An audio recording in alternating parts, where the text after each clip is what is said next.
I feel like it's weird because it happened on Easter Saturday for Orthodox Easter Saturday, and I really feel like I didn't get Pascha. Like there's no Easter this year. That's kind of how it feels, and I'm Yeah. still kind of in the cave. I'm still Yeah. down. We're still kind of down in that cave, and so that's kind of how it feels. But um, yeah, at the same time, it's been amazing. It's been amazing. It's been amazing to see all these people that have supported us financially. So many messages, prayers, people.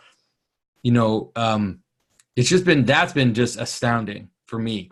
Very touching and encouraging. Just wants you to not crumble and just keep going.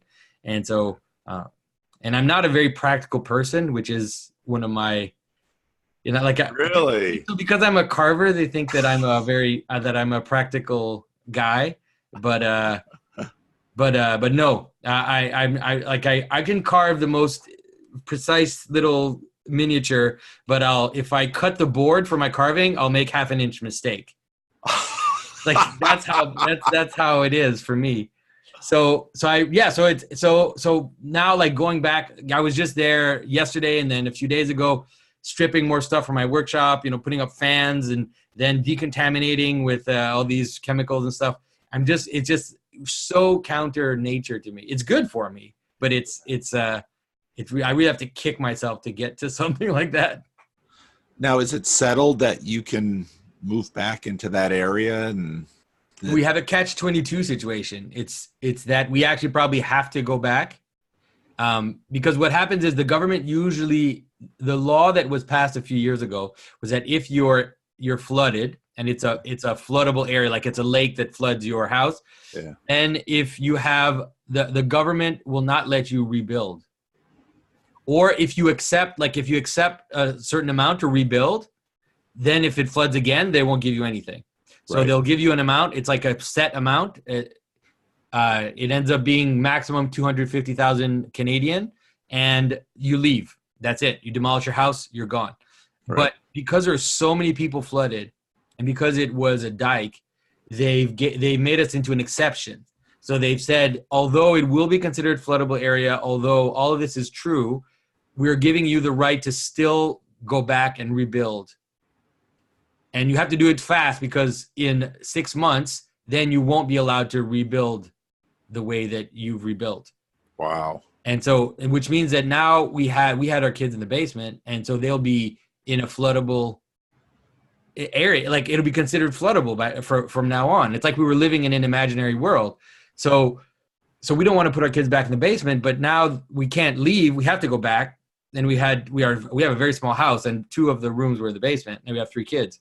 So anyway, so now the only option we have is to put a second floor on our house.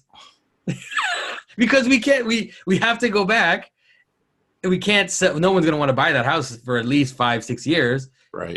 And so it's like, that's what that's what we're looking at. And I mean, thankfully, we've had some help. The GoFundMe was pretty successful. So that'll be like a nice starting point to be able to do that. But I probably, and also I've always been debt averse my whole life. So I have a very, very small mortgage. Like, it's ridiculous how little my mortgage is. So I can probably borrow on my mortgage and then rebuild. So, Wow.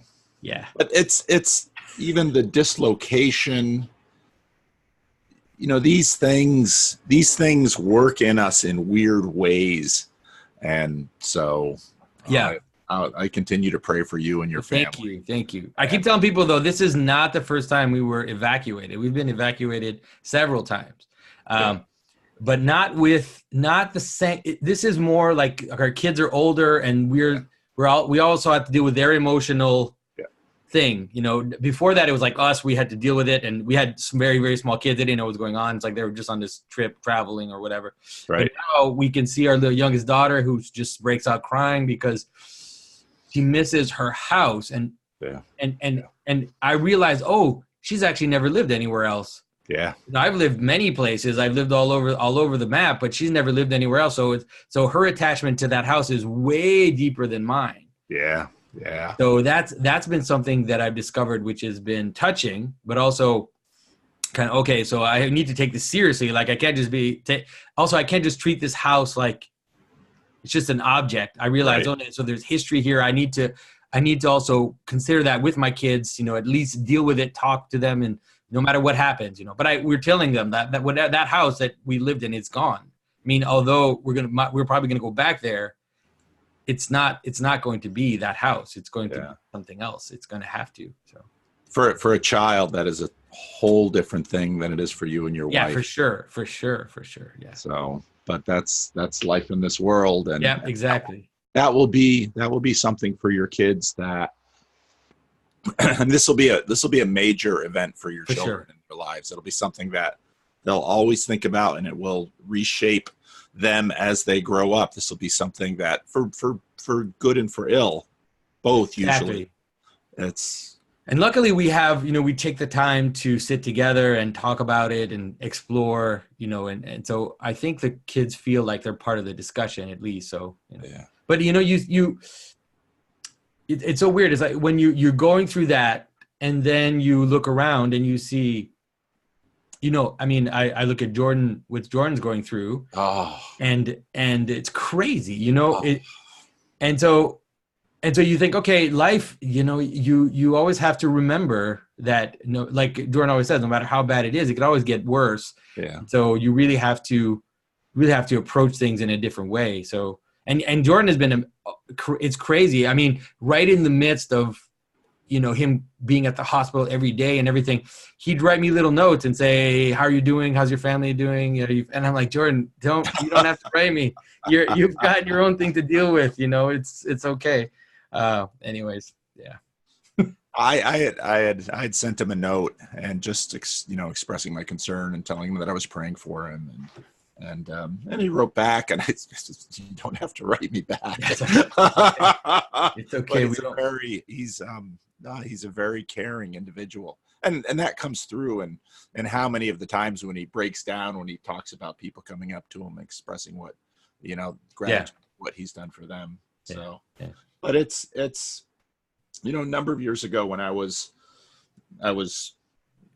got sick as a pastor of doing little series, which is sort of the Protestant way. And so I started just preaching through the Bible serially, and which allows deep dives into books of the Bible. And one of the things that I came out with was this little phrase that I plague my congregation with, which is the age of decay. Because that is the biblical sense of what we live in. We live in the age of decay.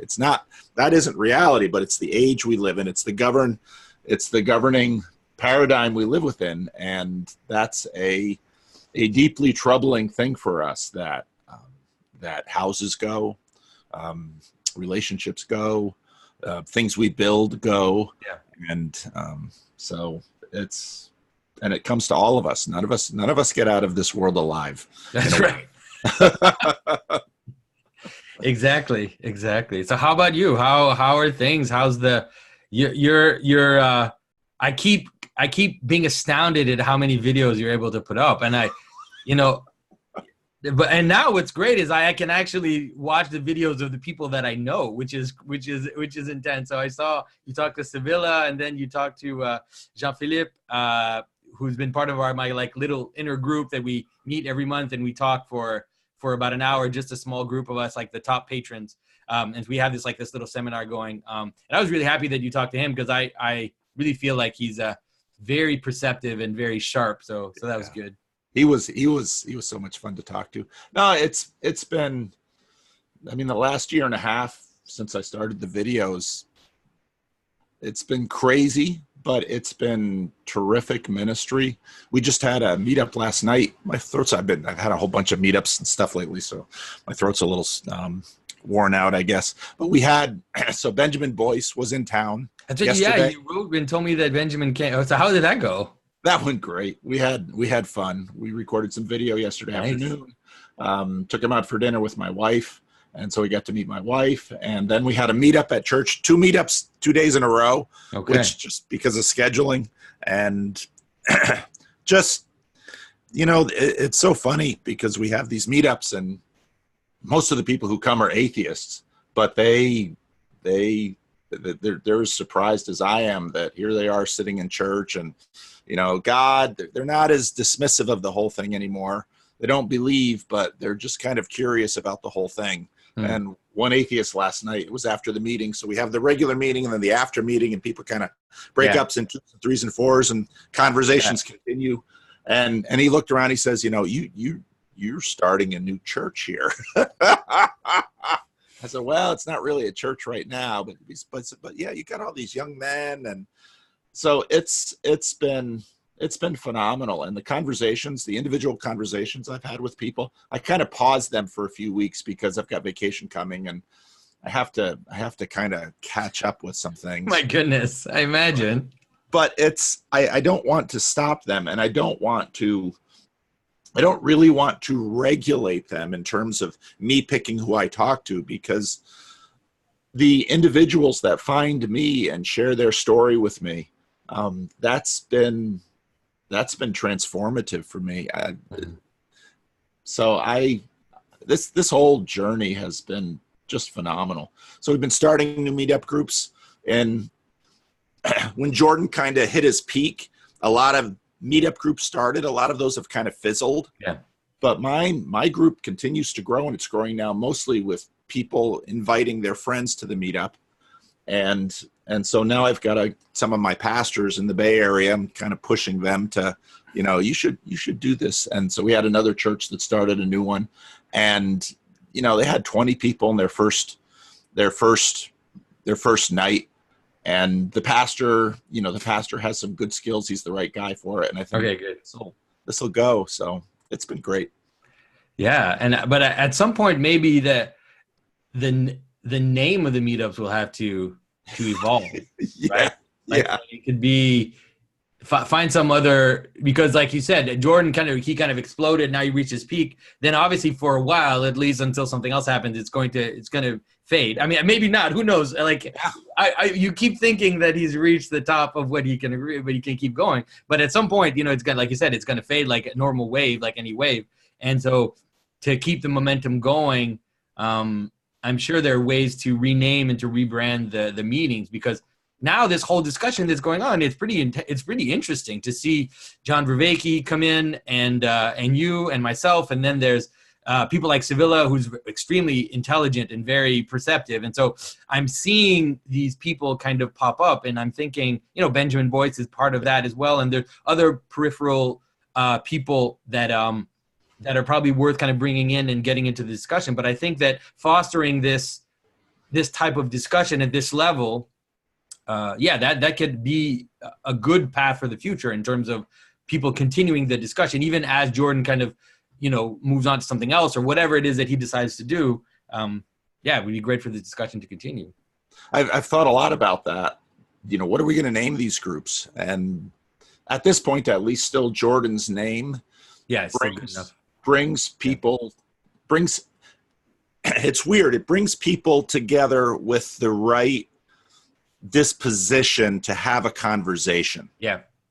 And then, like I said, now in terms of my meetup here, most of the growth is from people inviting other people, and they come and they're just, it was funny. We had a guy named Tim, who's actually Orthodox, and he's one of the guys who really wants to bring you to Sacramento one of these years with his church. And he says to me after the last meetup Sunday night, we had a little group that we decided that group was going to talk, because you split up into little groups, right. And we're going to talk about Jordan Peterson.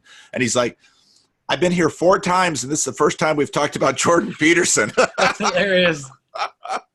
That's hilarious. But people bring up, sort of whatever's on their mind, but it always has had the nexus of religion, meaning, just a lot of people just coming to sort things out. It's a place that they feel welcome and free to pretty much ask anything, and have it be, worked on both seriously, but also, respectfully.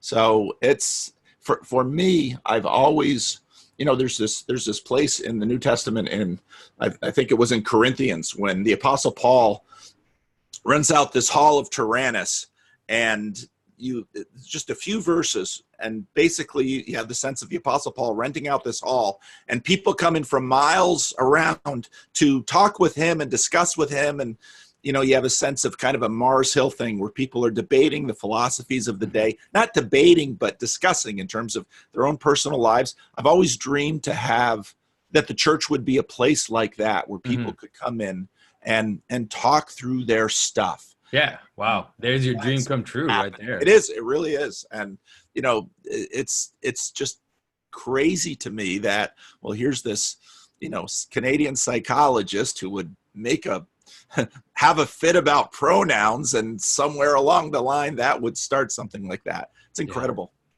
I'm one of some of the heat that I'm getting is that I'm not doing anything in French, because French is my first language. I do live in a French place. I live in Quebec. French is the language I live in, actually. And so I'm thinking of in this fall starting some kind of meetup of some kind. I've talked to some people around me that, I've seen on social media that I know are from the area, and it seems like people are interested to do that. And so I've also been thinking, like, what should I frame it Jordan Peterson or frame it Meaning Crisis? I'm not sure. Like I'm trying to think of it, but I'll probably start doing something in French at least in the fall, because I have so many prejudices about Quebec, about where I live. It's horrible. Like, I really have this idea, like, it's horrible. What I'm going to say is really horrible, but I really have this sense like it's totally lost. It's finished. It's all over here. So what's the point? What's the point in even talking to people around me, which is so stupid. It really is an emotional, like a very emotional, irrational thing that I've developed. So I have to kind of reconcile myself. And it's interesting because this village where I'm staying, we stayed here because we had friends who were selling a house. People we knew were selling their house, and we ended up being able to get the house for a while. And now I'm discovering that this village has this massive historical, cultural importance, and it's almost been forgotten by the French Canadians. There's right next door to my house, there's one of the most famous singers in Quebec, who's like a very elderly man, but he was really, important part of the developing kind of Quebec culture. And down the street, there's a house of another poet, Félix Leclerc, who is extremely known. And so now I'm learning that all these poets and artists lived around this village. And so I don't know, it's connecting me. I don't know how. It's irrational, but it's kind of connecting me a little bit to my roots and giving me more desire to do some things in French and to talk to French Francophone people.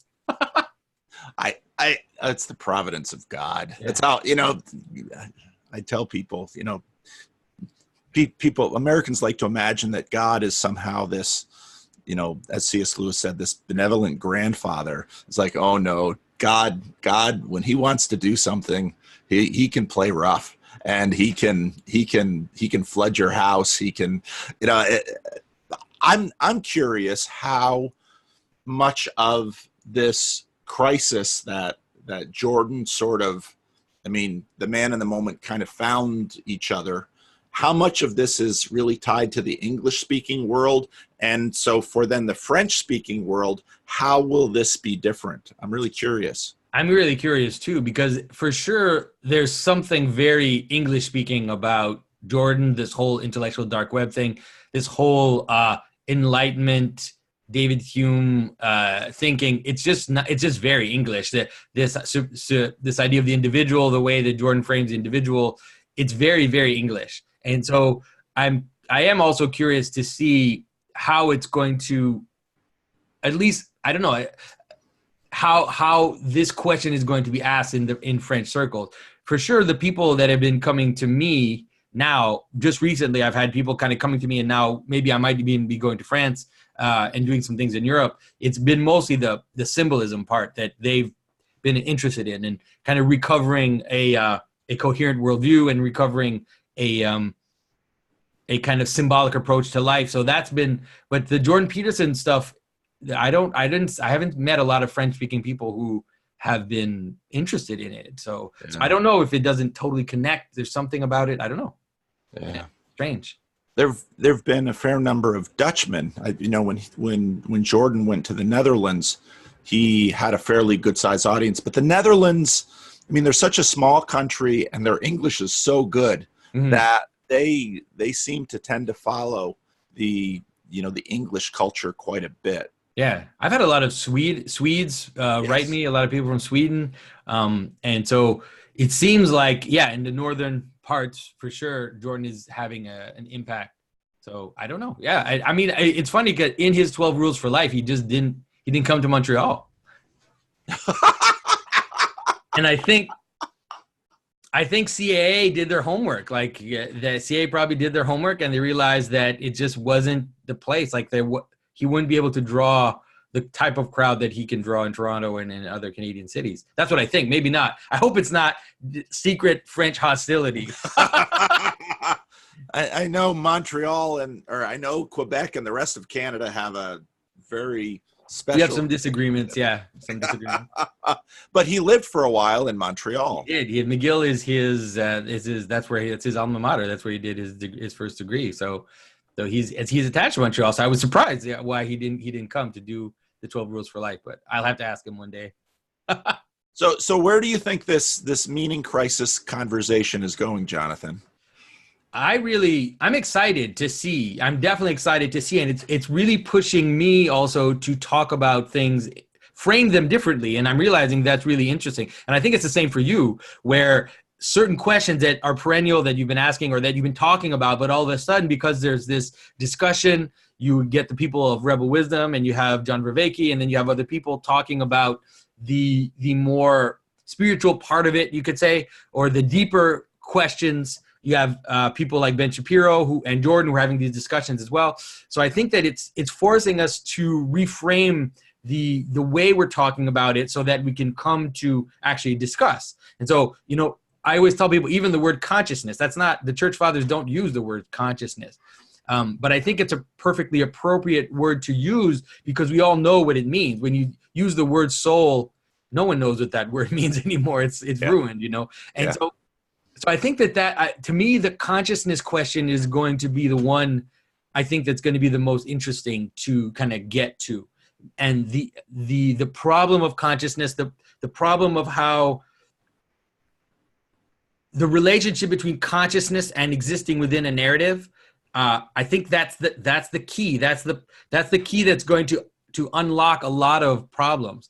And I hope that that's what, and that's the thing that John Vervaeke and I that's our little disagreement. I mean, it's not a disagreement. It's just we know that we're on two sides of that question, and hopefully we'll have some chances to talk about it. There's a group in Ontario that want to invite both of us to do like a public thing, and so I think that'll be interesting, and also to talk about, to present. To me, it's also been about rediscovering some aspects of the Christian faith that have been forgotten or lost.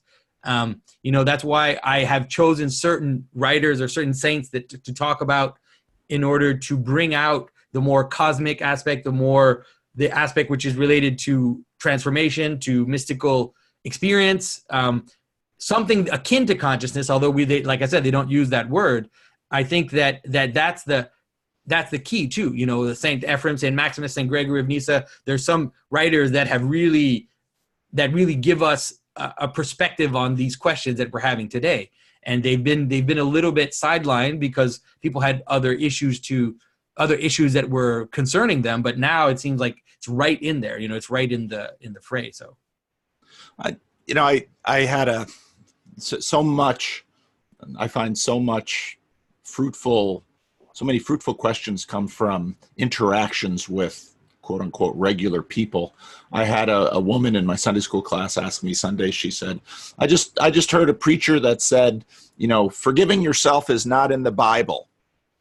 And because that's a big mantra right now in a lot of evangelical, you got to forgive yourself. And I thought about it. I thought, no, he's right. You don't find that in the Bible. And then I thought, part of the reason you don't find it in the Bible is that these subtle relationships we have with consciousness, with how we imagine the self.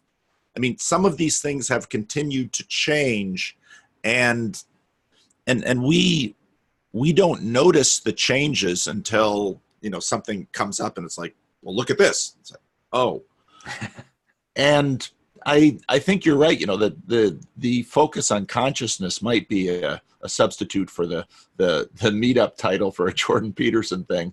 Although that will bring fascinating other interested parties into the conversation, as you well know. A lot more psychedelic Yeah. conversations. Like, who thought we would be having conversations about psychedelics? I mean, would you imagine, like, 3 years ago that you would be talking to people and that's what you would be talking about? To me, that was not was not on my radar at all. No, that totally took me, and it's so many of the people I was talking to had been in that realm, and it's like, how did I get here? And then when we started talking about it, the biggest surprise that I've had was meeting people in my church who said, "Oh yeah, I converted after a psychedelic experience." I'm like, "What? I didn't know. I had no idea that. I had never heard that before." Well, they're not going to cough that up in No, church. they're not going to say it just straight up. So, no, it's true. So I agree. I've been so. Yeah, this whole thing has taken such interesting turns, and I think it will continue to take interesting turns. I think a piece of it is that what a lot of people knew towards the end of the 19th and beginning of the 20th century, that materialism is pretty much played out.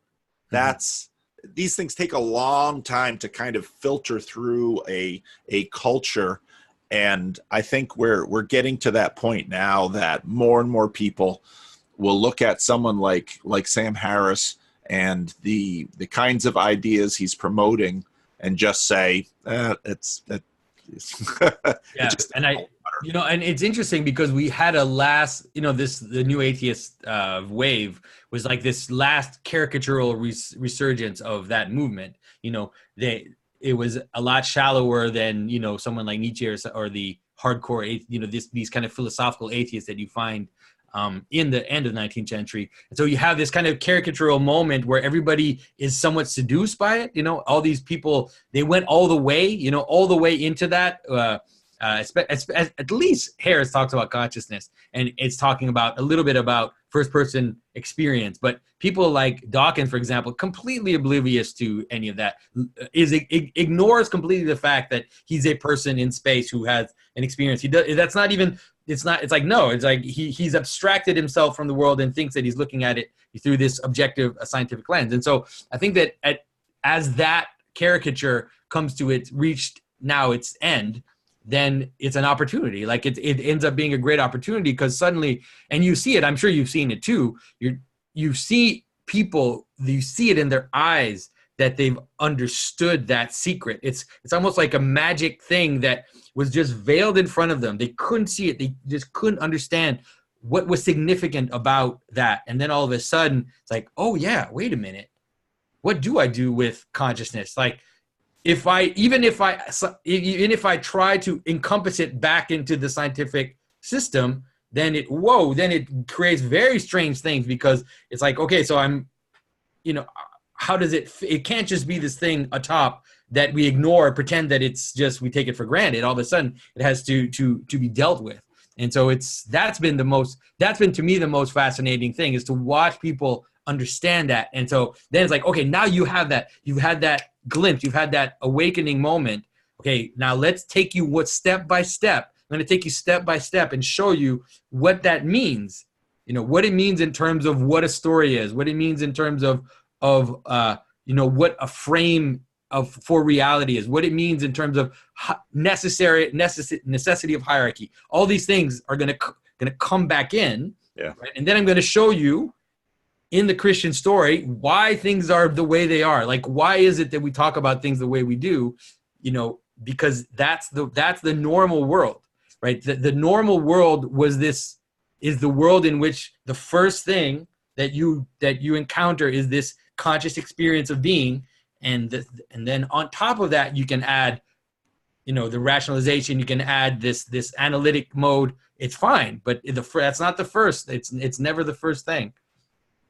I think it will be interesting to see.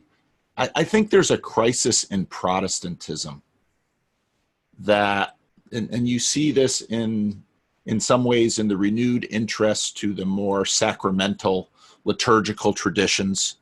One of the things that I obviously can't miss is how many people coming out of the Jordan Peterson conversation are very interested in orthodoxy. And I think orthodoxy partly in America because it's unlike their vast experience with Protestants, unlike some of the corruption and chaos that has been in the news in the Roman Catholic Church. Orthodoxy is sort of the new kid on the block. At least in this continent, they don't have their hands dirty. Yeah. They haven't had any big scandals. We've had scandals, though. We've had scandals for sure. Yeah, but they're not known. You're not big, and they're not known. That's true. But I think there's a little bit of the. I always kind of joke around and think that there is in Orthodoxy enough of the foreignness, because the foreignness is dangerous, but it's also an opportunity, right? It's dangerous because it can kind of you can project into it. And you see people do it. I see it, a lot of people do it with Buddhism. It's like they just project whatever they want into Buddhism. And it's like, it's everything that I want it to be just because you don't know about it. You don't really know what it is. It's like, actually look at Tantric Tibetan Buddhism and you might be surprised at what you find. But anyways, and so I think that Orthodoxy has enough of the foreign to attract the attention, to kind of titillate and, kind of surprise, because we're other things are banal, but it's Christian. It can connect you back to your origin also through that fascination and through that kind of surprise. Hopefully it can connect you back to the Western story too, So that's what I get that sense a little bit. So I don't know, tell me a bit more about how you've seen it. Well, I see this as a crisis. So I've been reading more in about the Reformation lately, and paying particular attention to these turns of consciousness. And so, what happened a lot with Luther is this sacramental system that medieval Roman Catholicism had, continued to work. There was so much corruption that on one hand, that was clearly a complaint against the church, all the corruption that was happening, which Protestantism forced the church to have to address. But then also with Luther, there was this change in terms of the relationship between faith and consciousness, that faith became very much of a psychological reality, much more than an embedded reality in terms of materiality. And I mean, you see this with all of the different changes that happens with Protestantism. An individualism comes into play in Protestantism, and these things happen slowly because people don't just change overnight with this. And Luther, who's at the center of it, I mean, the chaos he unleashes surprises him, because Karlstadt, who was right there with him, goes off into the radical, and it's basically spawns the radical Reformation. And so chaos ensues. But, one of the things that I see now, I was having a conversation with other people in the Christian Reformed Church, because obviously the same-sex marriage debates are just running through Protestant denominations, and they're having to wrestle with it. But one of the things I noted to actually a Canadian scholar in the Christian Reformed Church is that in some ways this, when Protestants basically say, using the Bible as such is supposed to resolve any question that comes to the church. And what has happened with the questions about women's ordination, the questions about same-sex marriage, is that Protestants are basically, they've given up looking to the Bible to resolve these questions. Now, however people feel about these questions in the Bible, I'm going to push that aside. What's interesting to note is that the Protestant vision was that here with the Bible, we can answer any question. And Protestants are giving up on that. Yeah.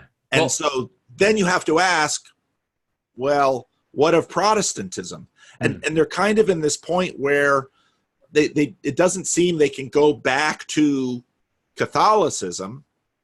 And so, okay, if the Bible can't resolve this with respect to the community, where do we go? And so I think we see a continued crisis within Protestantism. And I think if if in the Reformation we saw a turning from an embedded sacramental vision of a universe made whole that the sacramental system was supposed to embody into a much more psychological phase, just like we're seeing the end of materialism, we're seeing the end of that merely psychological for Protestantism. And so in this new phase, which I think is going to attempt to re-embed consciousness and materiality in one coherent picture, that's, Protestantism has been an effect of this division. And so then what do Protestants do? And I think that's a completely unanswerable question at this point. Right. Yeah. What's the solution? And I think that it's interesting because in terms of the Bible, I've been thinking about this for quite a while, because when I was young, I was in a very conservative, Protestant denomination. I was a kind of conservative Baptist, and it was all the Bible, like you said. It was like the Bible, and I had no notion of liberal Protestants. Like I had no idea. Like I never. But then when I finally discovered this whole, Episcopalian kind of direction, I realized Protestants both, let's say, affirm the Bible, as the Word of God, that kind of language. And then they're also the ones who destroyed the Bible. They did both. And there's something about doing one which leads to the other, I think. I was having this discussion with a Protestant Reformed pastor a while ago, where he kept saying the Word of God, the Word of God. And I was like, the Word of God is Christ. And I was like, I tried to get him to get back to that. And it's like, because if the Word of God is, or at least if you have this idea that when you say Word of God in terms of the Bible, it's somehow equivalent to when you're saying the divine logos, like in that sense, then that's going to break apart, because the Bible itself is a garment. It's a garment of skin. It's an outer covering. And so because of it's a material thing. Like it's a series of words and letters and phrases, and because of it can be broken apart. It has to be held by something above it. It has to be held by the Holy Spirit. It has to be held by the unity of the church. It has to be held by the unity of the faithful in the Spirit of God, or else it's going to start to fragment. It's going to start to be poked at, and even in the very desire to prove its validity in a kind of materialist way, that you're going to destroy it. And it seems like that's what happened, where all these scholars and scientists who wanted to prove that the Bible was this and that and this started to scratch at it, the details of it, finding these little loopholes and holes, and this text isn't like this old manuscript isn't like this one, and there's differences between the manuscripts, and wait a minute, and this whole section we don't have in this manuscript, and all of a sudden it's like and finally you end up with the Bible that has all these little different color, like little paraphrases and little notes, like this text is not in so many manuscripts and stuff. It's like, that's not a Bible. You can't, at least don't use those Bibles in your church, because that'll destroy your church. To have a Bible that has all these notes in them. Anyways, so it's an interesting, and I think that ultimately it's not the sacramental system, right? It's not the sacramental system. It's more seeing the unity of the church and the Holy Spirit as being the first place where God encounters the person, right? Pentecost comes before the Bible, right? Pentecost precedes the Bible. And we tend to see it in terms of systems, like in terms of bishops and whatever, and like you said, like different sacraments. But at least in the Orthodox tradition, we tend to talk about sacramentality in general. Not so much, not that the sacraments are important. Of course they're important, but there's a kind of a joke that people talk about, where when the Eastern fathers encountered the Latins for the Council of Florence, I think it's in the 1400s, the Catholics asked the Orthodox how many sacraments there are, and the Orthodox were like, what do you mean how many sacraments there are? And they're like, there's 7 sacraments. They're like, what do you mean there's 7? They didn't understand the question. Right. It was like, sacramentality is just a whole process of how we exist in the world and how our existence in the Holy Spirit transforms reality and how it transforms things. And so it's as much the prayers, it's as much it's the object in terms of the icons and the prayer and the church and all that, but then it's also the manner in which we live together, like that we exist together as a communion of saints. So it's a bigger thing, it's a bigger thing than the system of sacramentality. I don't know if that makes sense. No, that makes perfect sense. Yeah. Well, and Protestants have always had this propensity to divinize the scriptures and kind of, so you have the Father, Son, and Holy Scriptures as your Trinity instead of, this is what's happened in Protestantism again and again.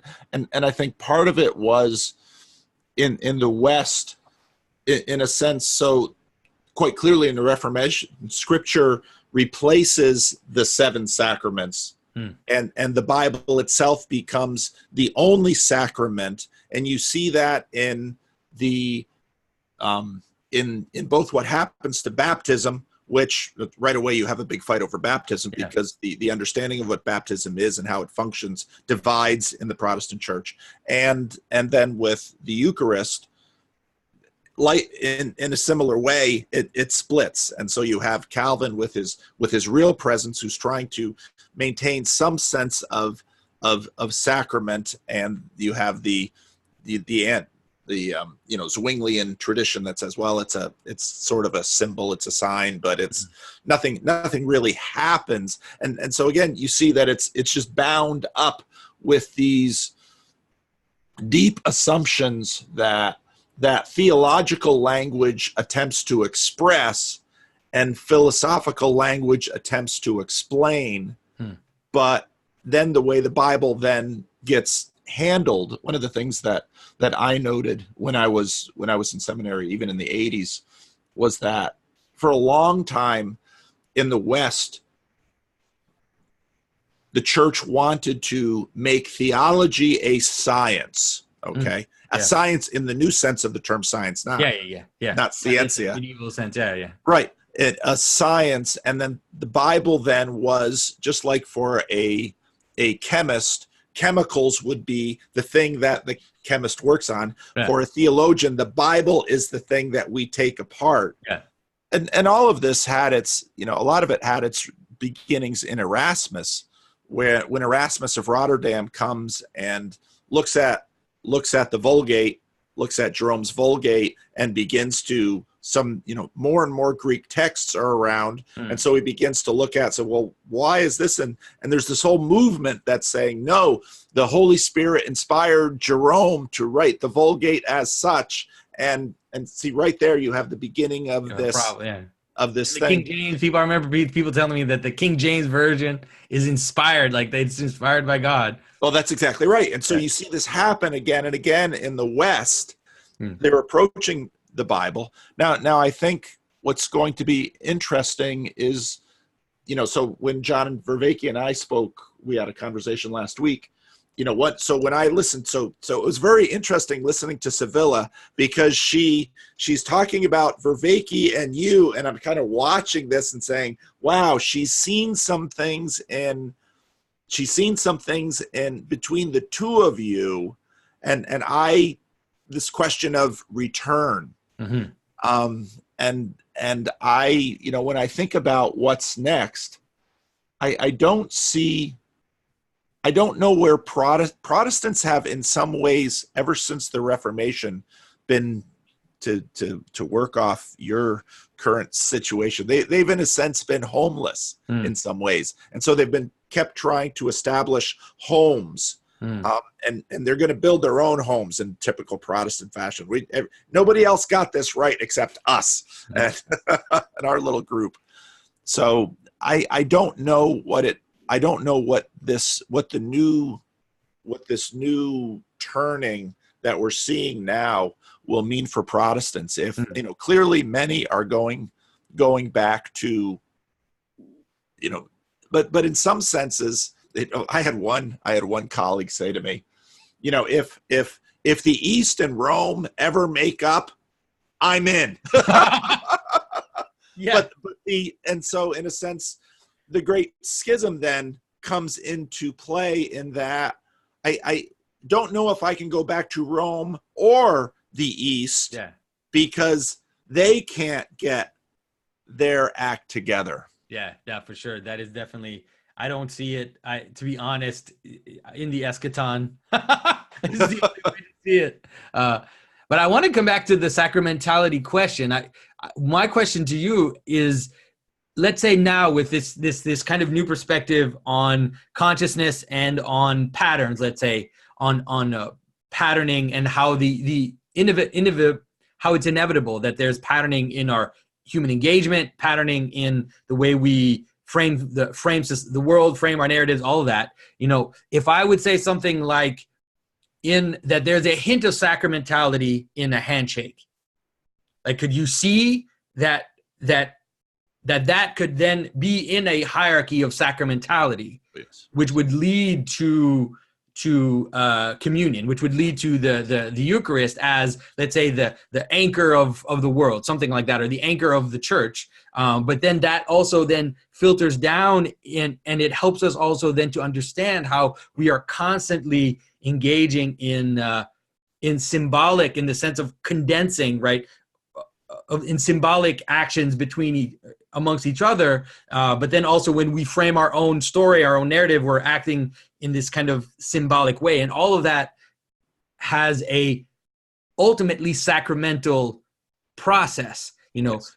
We were talking about, this is something that someone asked me in a Q&A once at an event, actually, and it really struck me when they said it, because I knew it, but it's one of those things where it was formatted in the right way, when they said, if you do like Christ says, which is, if you see the good in the other, and you always looking for the good in the other, and you're always looking for Christ in the person in front of you, won't that then transform reality for you?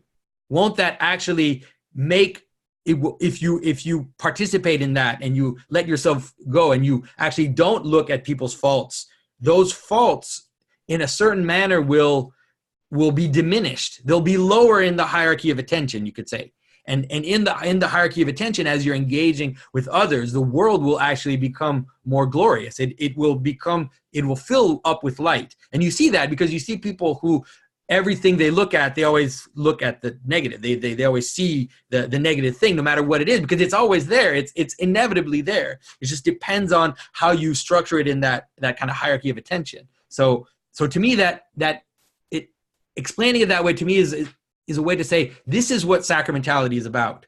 It's about that, but then it also does include baptism, marriage, all these gestures that we pose, because they're the most condensed version. And if you take baptism, for example, it's like, that's the story. This is it. This is the go down into the water, go down and get the spark. You go down into the water, you leave your dead garments, and you come out, vested in Christ. And so it's like, that's it. Doing that actually is a transformative thing. It's not just it's not some woo-woo magic. It's like, it actually, that's how the world works, through those types of gestures. It's just, this one is so condensed and symbolic. But every time you like I said, like every time you shake someone's hand or you say hello or you do that, you're participating in the same process. Right.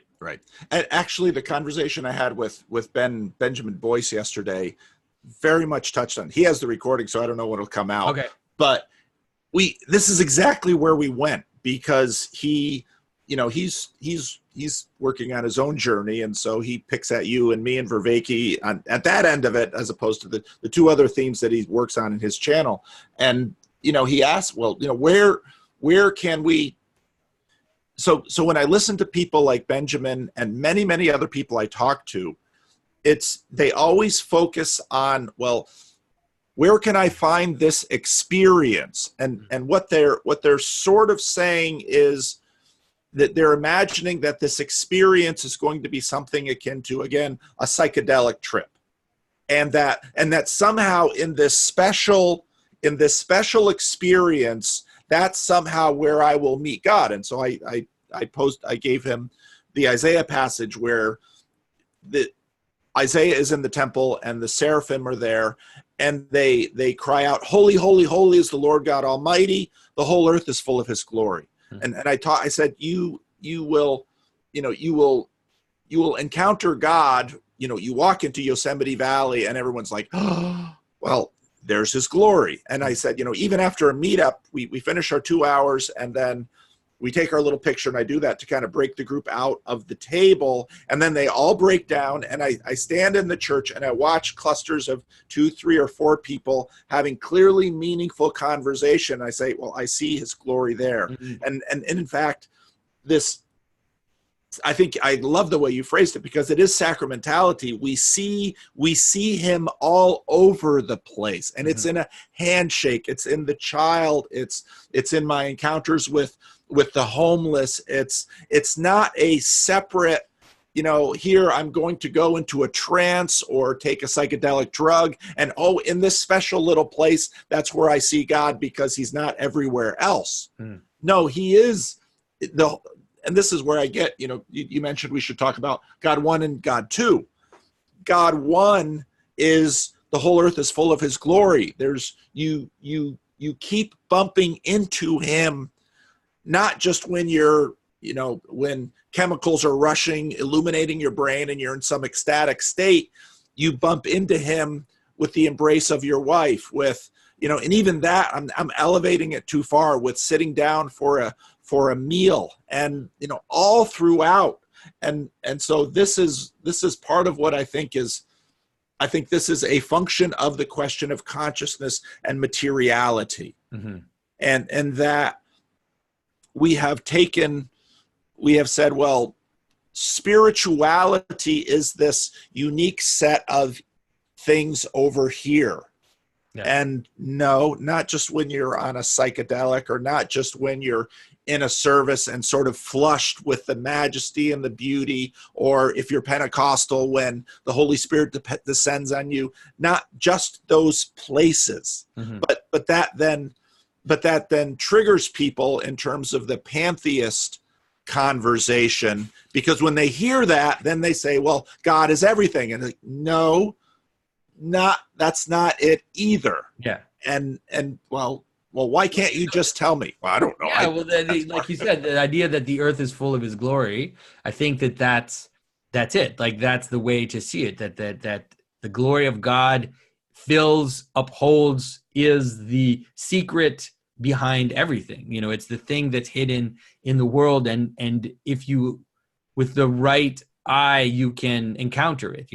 And I think that there are, if you read there is the possibility of a deeper transformation. You see it. I mean, if you read the lives of the saints, you do have this idea of a kind of illumination, that they are transformed, that their life is transformed, that they participate in God's nature, that it is a kind of ecstasy, a kind of a kind of rapture. But that doesn't just come to you. Like, it's not an experience that you go somewhere to get. It's something that you encounter through a life of prayer, of contrition, of confession, of all these and of loving your neighbor, and living in the life of God. Then you approach those moments. If something like that is just given to you, I think that there's something counterfeit about it. There's something dangerously counterfeit about it. And the church fathers and the modern fathers, they warn us about kind of pseudo spirituality, this simplistic experiential spirituality that you just have these experiences. And if an experience doesn't transform you, doesn't make you love your neighbor more, it's pretty useless. I mean, it might be fun, but that's not the point, right? There's something, it's supposed to transform you. Yeah. Well, and I think, what happens with a saint is, if a Protestant may use that word, the point of Protestantism, dangerous territory here. Right. But the point of Protestantism is that sainthood is not for a special class of people over there. Sainthood is God's desire for all of us. Yeah. And I'm sure you've had this experience too, when you meet someone who has, in at least in your estimation and in your experience, achieved a degree of sainthood, you begin to notice that for them, the world is very alive. And the world is very alive with God. And it isn't just with these separate experiences. I think actually the drive to locate God only with certain kinds of elevated experiences or flow states, or however we might want to say it, is part of this instrumentality that I think is at the heart of the meaning crisis. Yeah. Owen Barfield, who's a very interesting guy, wrote about this quite a bit in the middle of the 20th century. And one of the points that he made was the degree to which we explain is exactly the degree to which we lose meaning. And I think what's the key thing in that is, in a sense, our instrumentality, because the desire that we have for mastery of nature is directly related to our ego, if that's the right term, or our consciousness's desire to, I think, live idolatrously, which means that we are going to turn the entire world into our slave. Yeah. So that we can secure for ourselves the outcomes, the experiences, the patterns we wish, instead of actually receiving the patterns, God's patterns. It's the heart of the rebellion in the garden. Yeah, for sure. Yeah, and I think that's, the whole self-help culture, all of that stuff is exactly what you're saying. And a lot of modern, this kind of California Buddhism is that as well. There's this like, I'm going to meditate. I'm going to do these different things. It's just like a technique. I'm going to do it so that I have more energy. I feel better. I'm happier, whatever. And so there is this kind of instrumentality, like you said. And I think that's maybe, that's interesting, because that is something that I think when we talk about the problem of the meaning crisis, and it was interesting because I kept seeing that's what Bishop Barron was trying to talk to Jordan Peterson about, but Jordan just wasn't on his horizon. He kept trying to bring it back to worship. He was saying, it's worship. That's the key. Key is it's what do you celebrate? That's how it starts. It's like, what are the things that we celebrate? And that comes way before all the other questions of, like you said, this idea of I'm going to use this technique or this technique to achieve this goal in my life or whatever. The first question is what we celebrate. And that's something that I thought that the fact that he kept wanting to bring it back is like, it's about worship. It's about worship. It's so hard for people to understand that the attitude of gratitude and the attitude of celebration, of worship, that's the first ground to reality. And that's the only way that you don't make God an instrument. You don't make God into something that you're going to use to get what you want, is true worship and true, like, recognize your place, like, know where you are and elevate, celebrate that which is beyond you. I think the difficulty that Jordan and almost everyone I talk to has when we try to lay this out as we usually do, what people hear is, okay, well, this means that it's, if your orientation is instrumental, all you see are tools. And this is deep in what Jordan, I think, articulates very well, in that which is in us, we are looking out at the world with a perspective, and that perspective shapes the world that we see. And so if we see ourselves as consumers, if we see ourselves as masters of the world, everything we see is a tool. And then when you come to someone and say, well, right worship, what they hear is the church as a tool by which I can find meaning in my life, find happiness in my life. And so they go to church as a tool and thinking about the church as a tool. Now the church is going to provide these kinds of things for me. And then they go into church with that attitude and, well, it doesn't work because it doesn't work. Exactly. And that's exactly, so if you talk to people who have, given up on the whole thing, well, they will tell you again and again, it didn't work. Right. Whereas when I listen to you and Bishop Barron and how I know you to be, you don't go to church because, well, my house just got flooded. Maybe I wasn't praying hard enough to keep the flood waters apart. And so now I'm going to go to church to give, to get my blessing. Yeah. And in a sense, because of this consumer, and it's way even before the consumer, this instrumental approach, because it's the heart of idolatry, that they can't help but turn church into an idol. Whereas in a sense, you don't go, you certainly go to worship to have yourself reoriented by God. Yeah. That's a good way to say it. Right. You don't go to church in order to, well, shoot, I better go to church because my wife needs straightening out and my kids need this and I need more money. I mean, you don't do that. Yeah. I'm sure I do sometimes. Well, yeah, there's a part of us in there. I was going to say, it's like, I don't know. There's sometimes where it's like, because the thing is, the thing that happens is that the lower aspects that you mentioned, this idea of finding some kind of stability, finding some kind of relief, even in terms of confession or finding legitimacy or there's all these things that actually you do end up getting.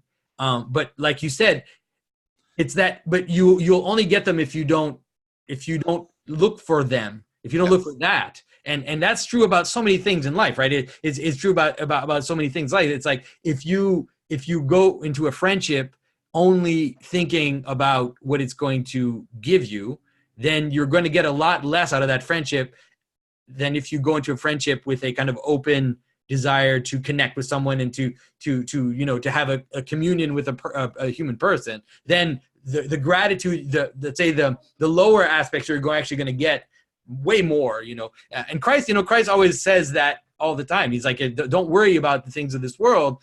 If you focus on God, if you celebrate if you celebrate God, if you live in the kingdom of God, then you'll get those things. Don't worry. They'll be there. Like, that's not the point. That's not the point of life.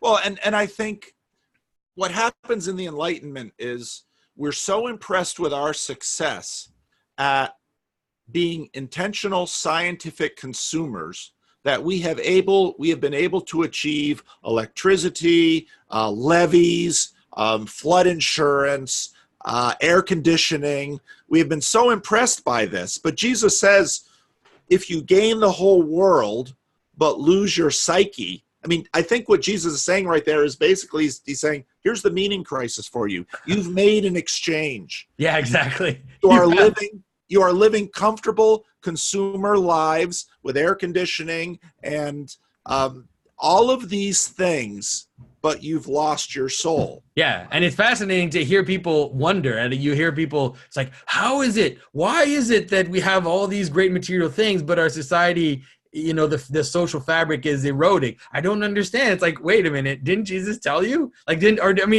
it just been one of the presuppositions about the basis of Western civilization, that if we focus ourselves on those, those smaller things, then we'll lose the higher one. It's like you have to orient yourself properly.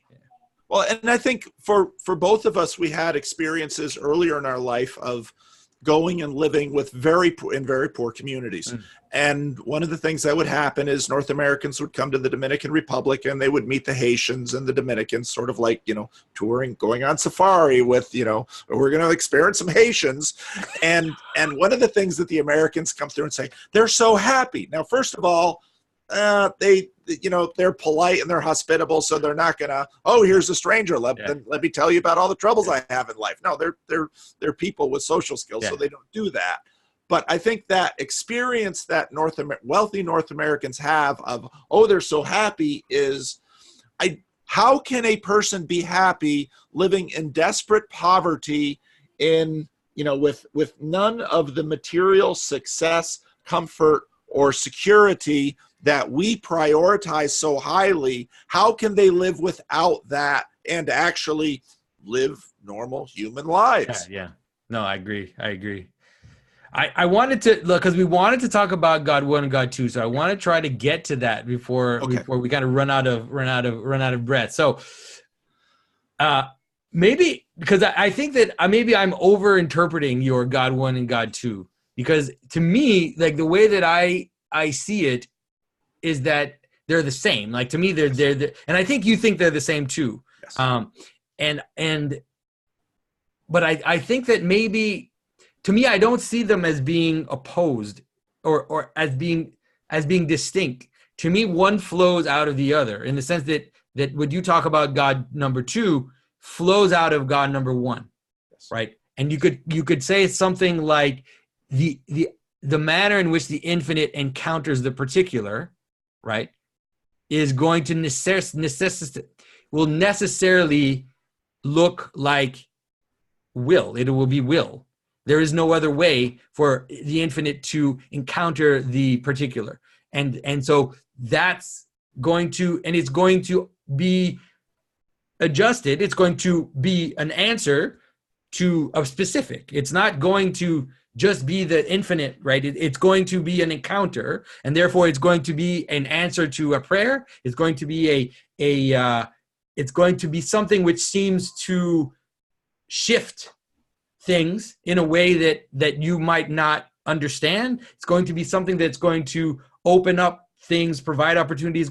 All of that is going to happen. It's going to be it's going to look like will, because that's like I said, it's only because we don't consider the idea of being or consciousness. We don't consider it. We think that it's not part of, somehow not part of the universe, that it's some epiphenomena, despite the fact that it's by that we actually understand everything. But as soon as consciousness comes back in, you could say it's the same about even you, right? That you have your person is somehow your soul or your spirit or whatever. You don't totally have access to it. It's actually something which is higher than your usual conscious self. That is something that is kind of above there. And then that will come down and express itself in specific wills, specific desires. And sometimes those can be not in communion with each other, right? They can actually be in conflict with each other because you're not united. But if you can imagine an infinite and the infinite God, then those wouldn't be in conflict. They would actually be united, and that would be God's will, and it would be God answering prayer. It would be all of that. To me, it just makes sense. It could even be miracles. It can be all this stuff that we talk about God number 2, God acting in history. To me, flows out of the God number 1 that you talk about. So I don't know if that's something, it's the way you think about it, or that makes sense to you. I agree with everything you just said. Okay. And I came up with this because I was watching. I probably watched that thing 20 times. The exchange between Peterson and Sam Harris in the first Vancouver debate, because the night is wearing on, and they haven't really gotten to the God question in Sam's mind. Jordan's been talking about it the whole time. Jordan knows what he's doing in that conversation. Yeah.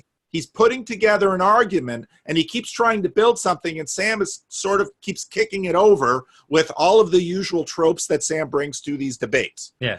And so they get to the end of it, and they're like, well, we haven't talked about God. And I'm thinking, you've been talking about God the whole time. And so Sam says to Jordan, tell me what you mean by God. And Jordan sits down and begins to lay out all the ways in which this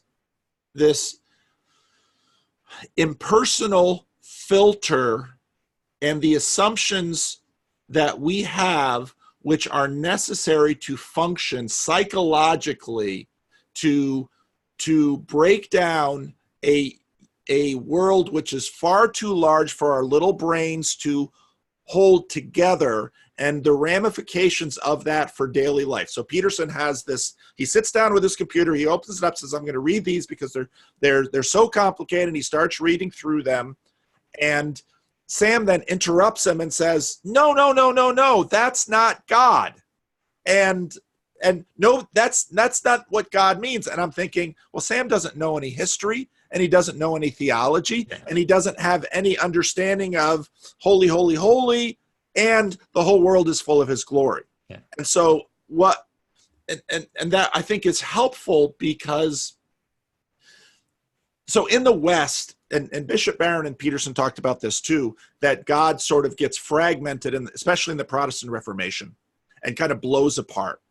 And part of this blowing apart, I was trying to articulate with God number one and God number two. In Christianity, they're obviously together. Now, you actually see towards the end of that conversation that Peterson goes to God number two when he has his sitting at the edge of his bed and going, asking this moment of repentance that he lays out for Sam Harris.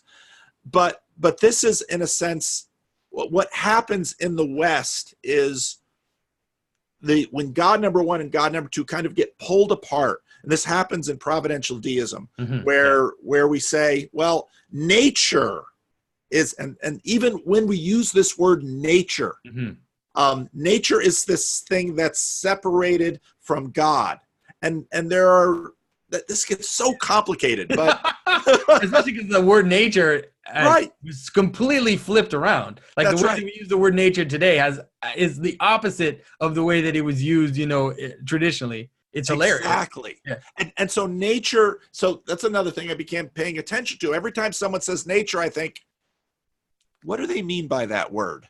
Yeah. And what they mean by that word is something without consciousness or intentionality, something mechanistic. Yeah, there you go.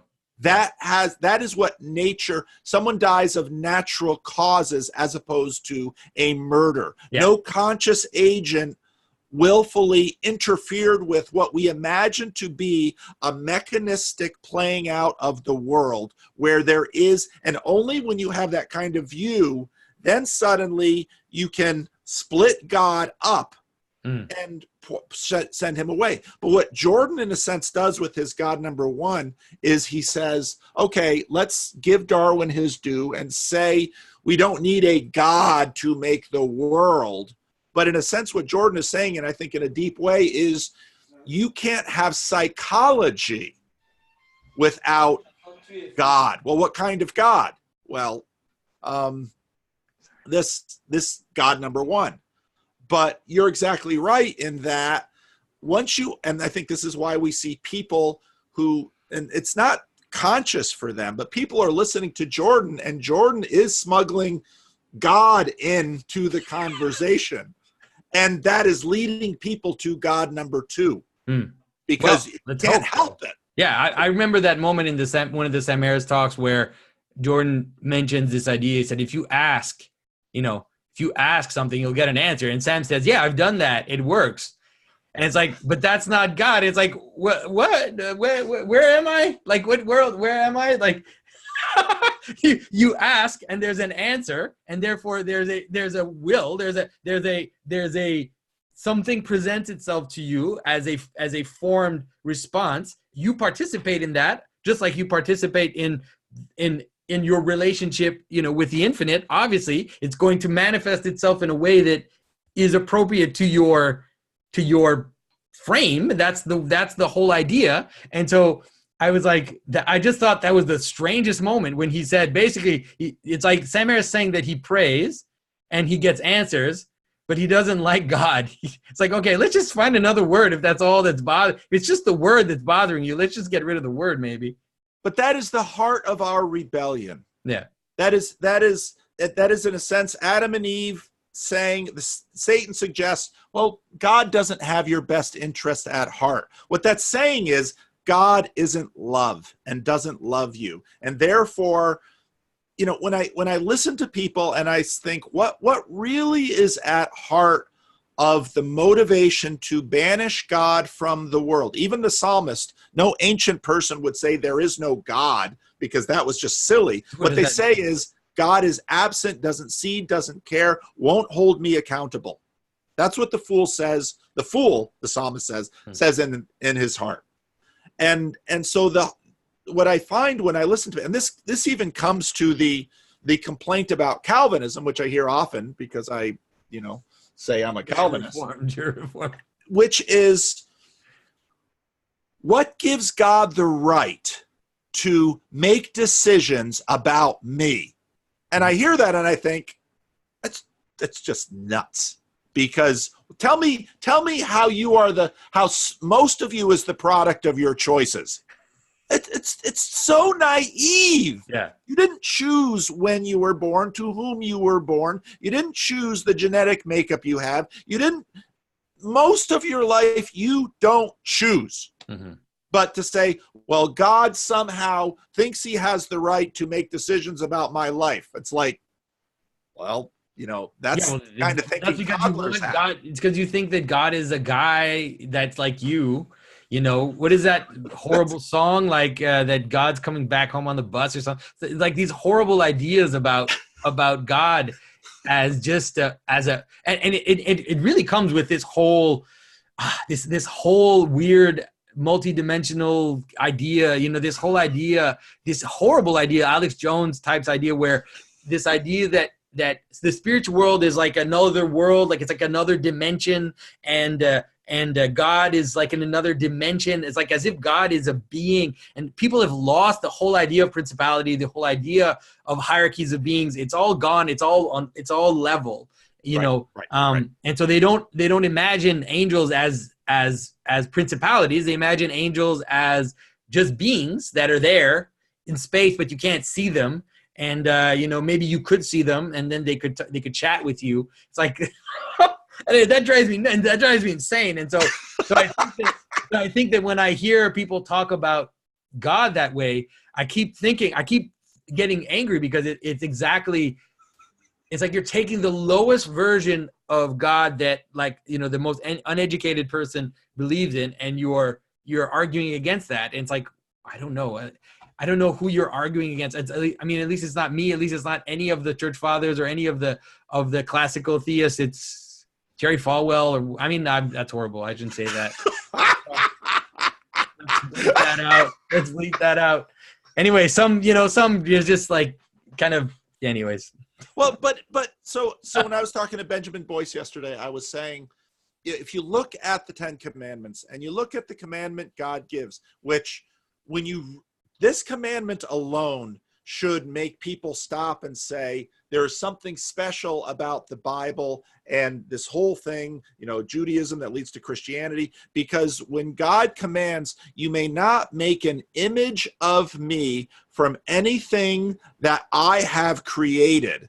What that commandment says is, you cannot reduce me to anything that you can represent with your mind.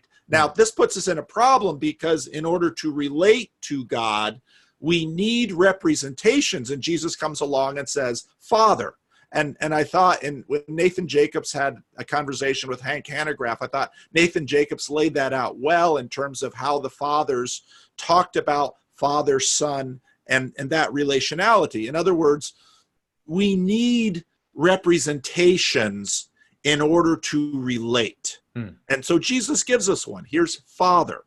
But every such representation comes with its vulnerabilities and liabilities. Yeah. But right at the beginning, God says, do not represent me with a calf, with a big statue of a man, with any graven image, because once you do that, you set up exactly what you just described and exactly what we've done. And so what happens when, in a sense, God number one gets banished by Darwin, what Christians begin to do, because, oh gosh, there's way too much sunk cost in Christianity. God number two, this relational, what if God were one of us, this relational imagination, this relational representation gets expanded to fill the void. And you see this in a book, let's say like Chuck Colson's Born Again, where here's a guy all his life going to the Episcopal Church, comes home after meeting with a born-again evangelical and says,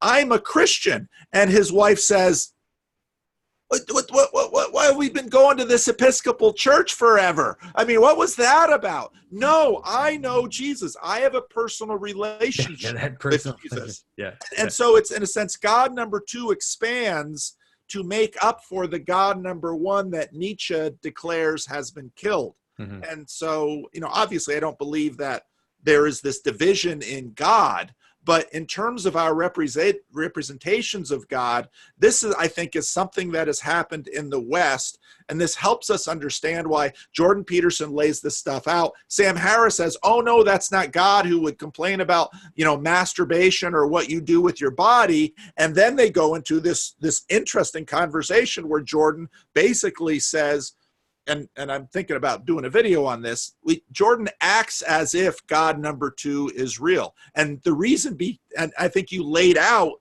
exactly why that can't be helped. It is the only way we can actually give God right praise. Mm-hmm.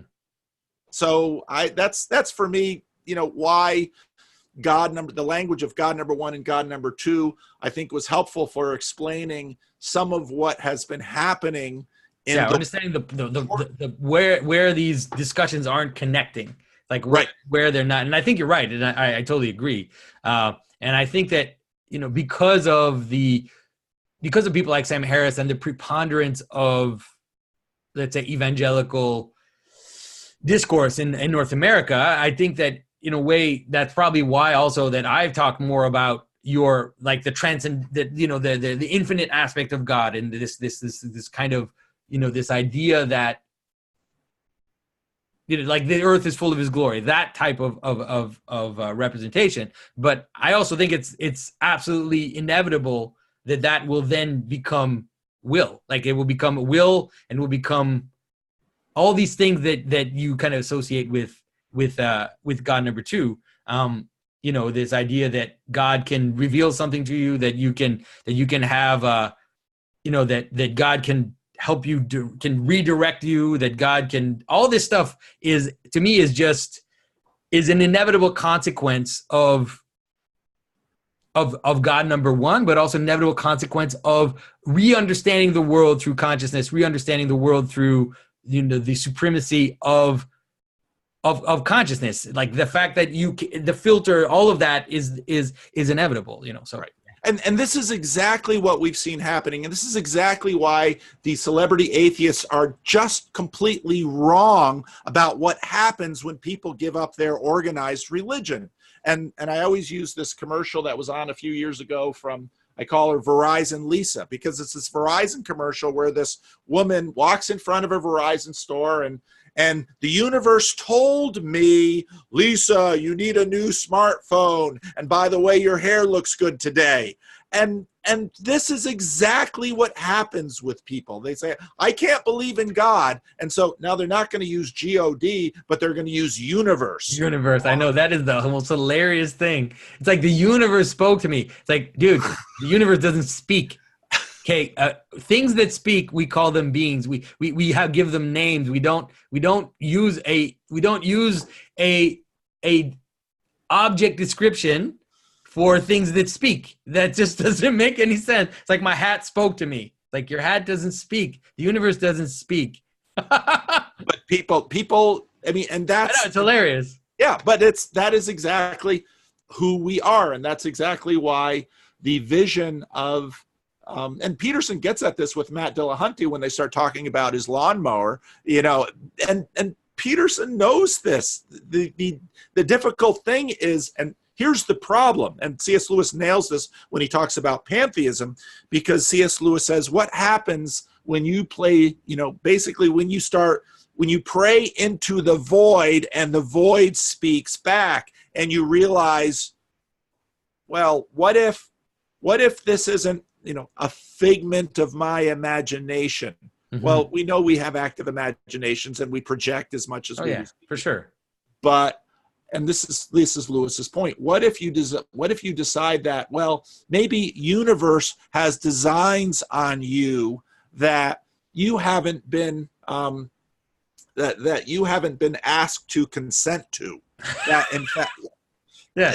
But this is the story of humanity, and it's right there in Genesis, and it goes all the way through. And this doesn't end, because the heart of our rebellion is that God is God and we are not, and we really hate that, because that's how we want to be. We want to control the world. We are all Sauron, looking for a way.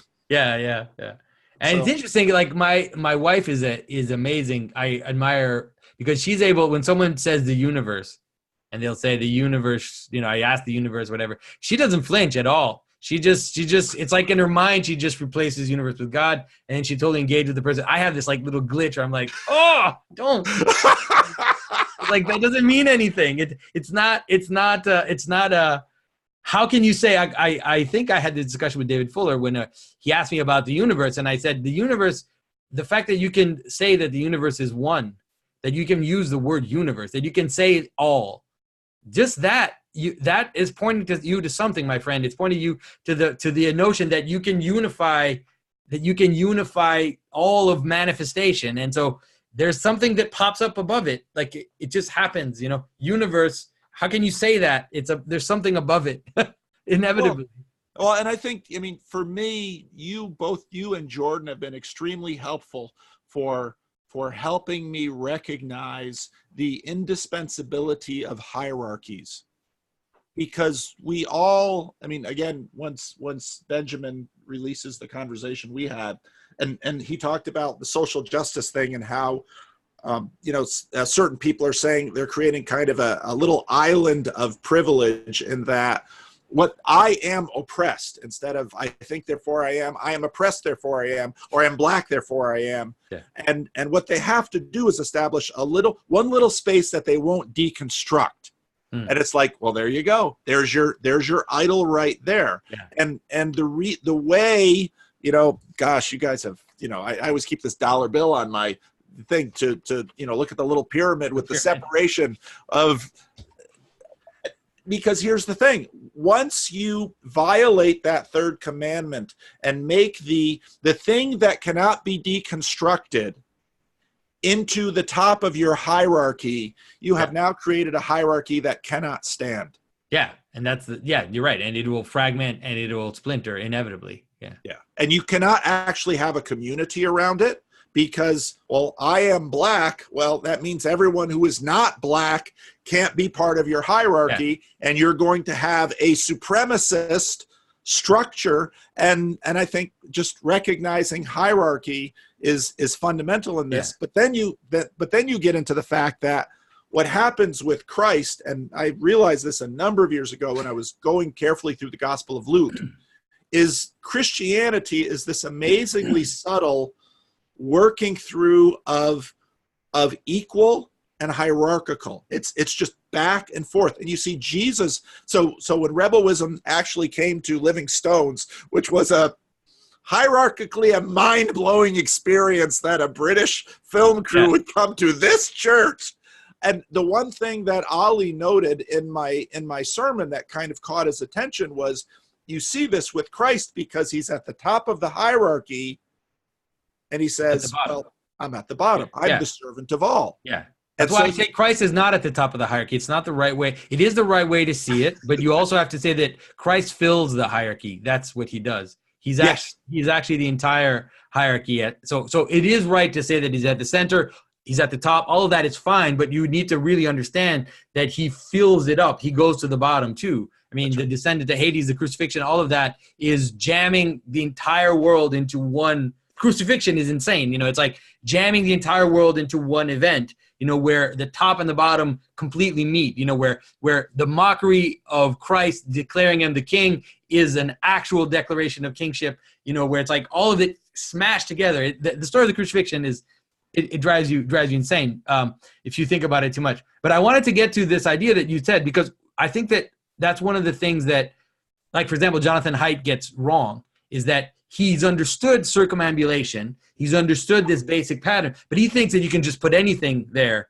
and you Right. can circumambulate. That's not how it works. It's not true. You can't put anything there. That the thing that you put in the middle has to have the quality of the middle. You can't just put any random thing in the center, because if you do, then that's going to break apart. It's going to break apart either in let's say in itself, or it's going to break apart in the fact that it's going to cause war between the different parties. Like it's going to create the pagan problem, where it's like the fight between the gods, where the gods are warring amongst themselves, and so that's the supremacy of the let's say the monotheistic tradition, is that we've come to a point where what we've put at the highest is the highest.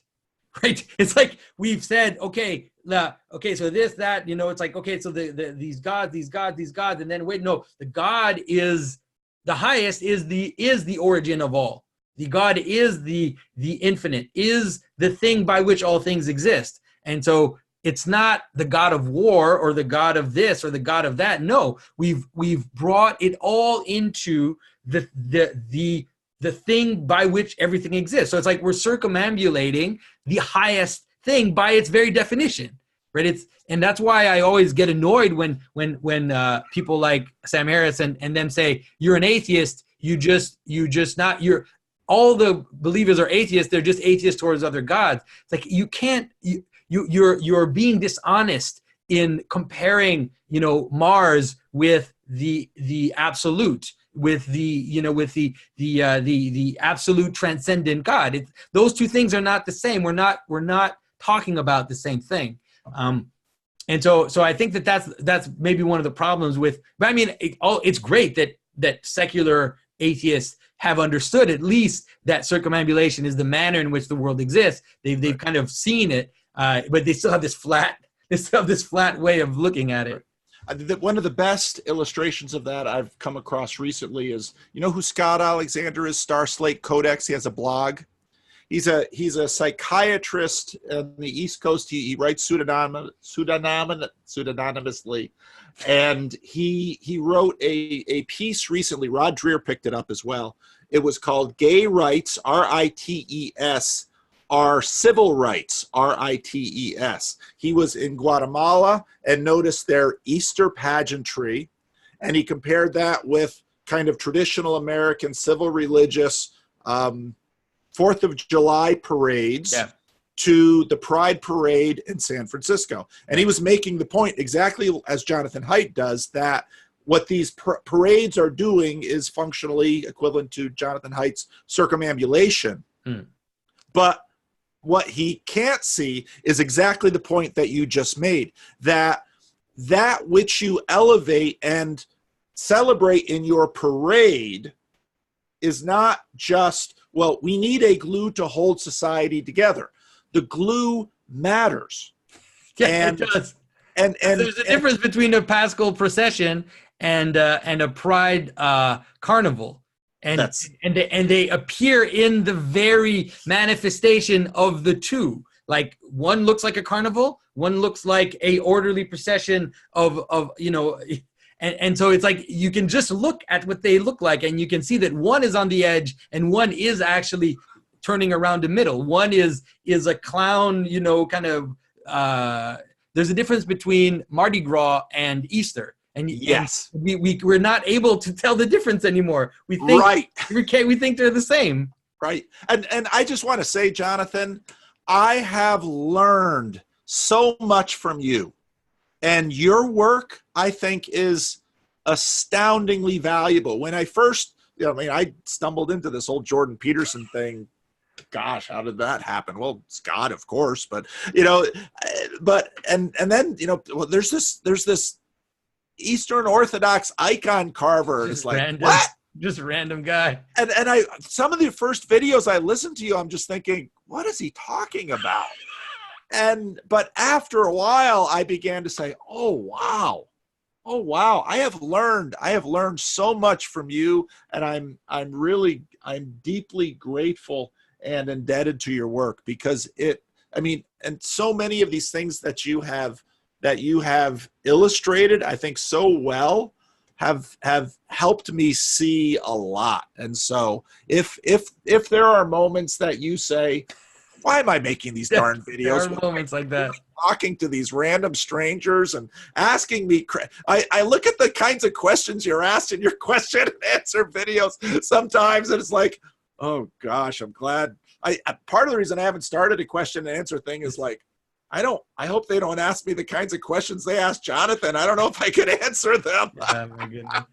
But I'm deeply grateful for your work. Thank you. Thanks a lot. So much. And so, that's it's not only very touching, but it does, you know, to hear that from you, you know, it's very helpful. Like, it's helpful, like you said, in those moments where I'm like, okay, what is going on? Like, what am I doing?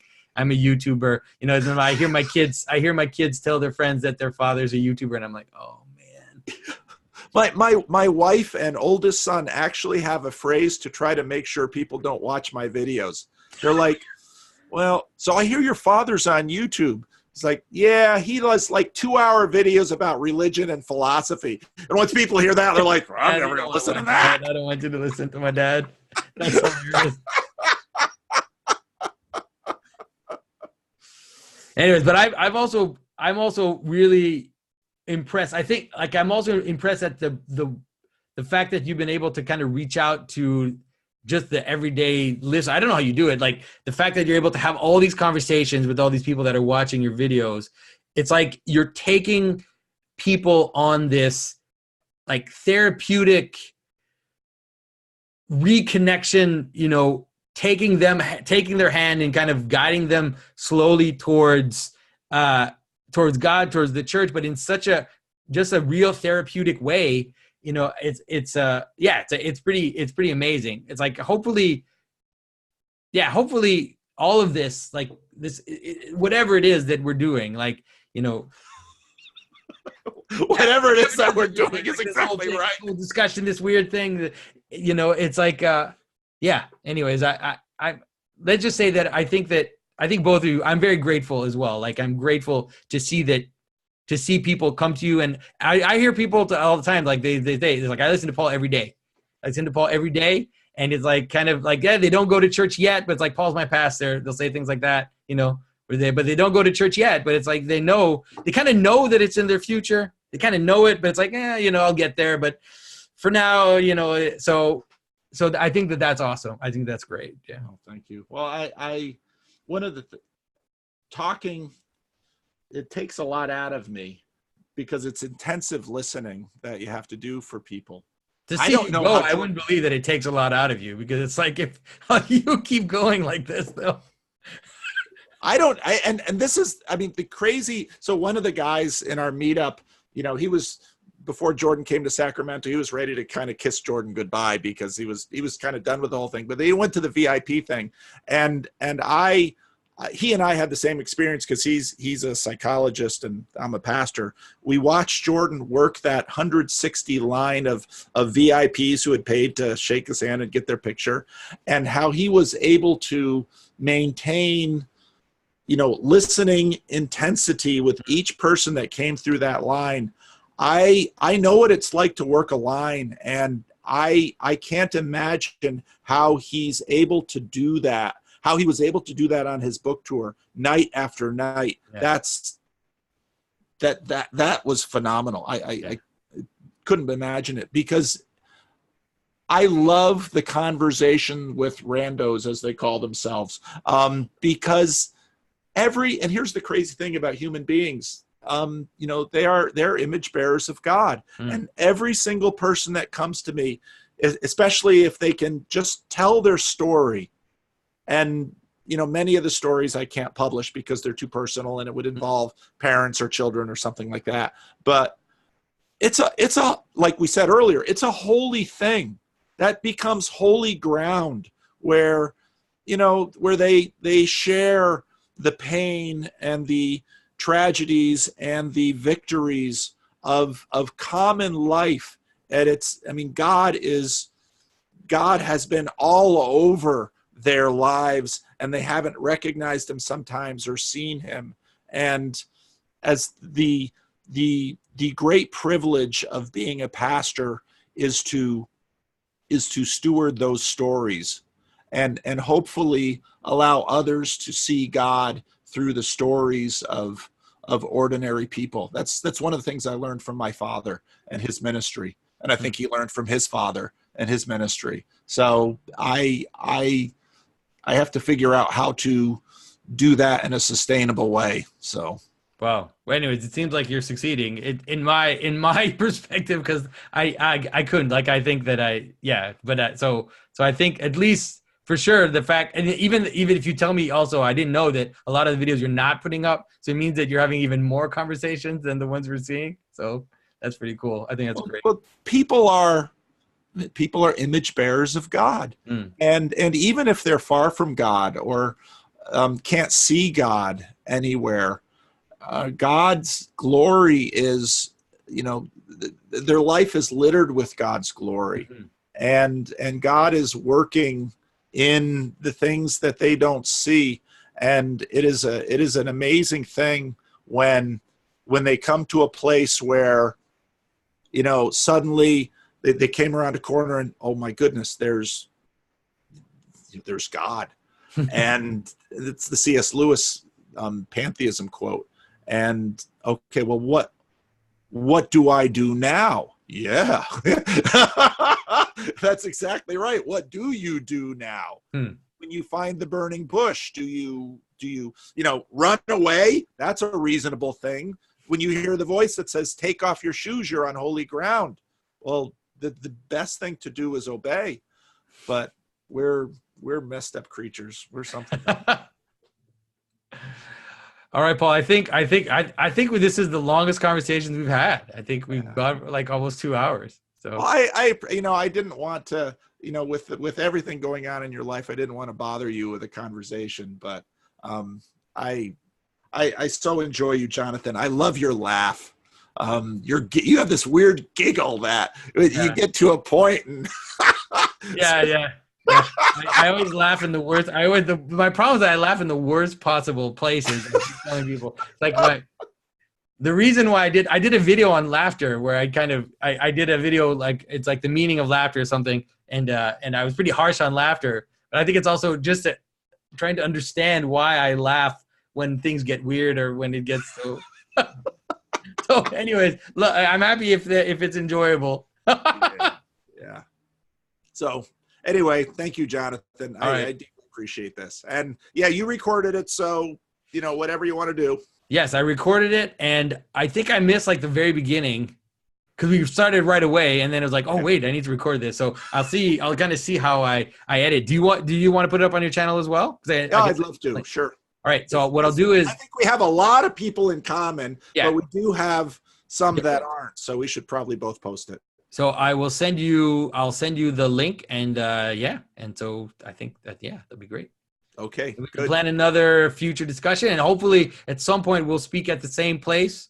That'd be great. Well, I am talking to this one church that would really love to have you out, and so then if that happens, maybe we can do some joint things. And when I talk to John Vervaeke, maybe the three of us should do a 3-way video at some point too. That could be fun. That could be a lot of fun. Yeah, definitely. All right, Paul. All right, Jonathan. Have a good day. Take care. Bye-bye. All right. Bye-bye.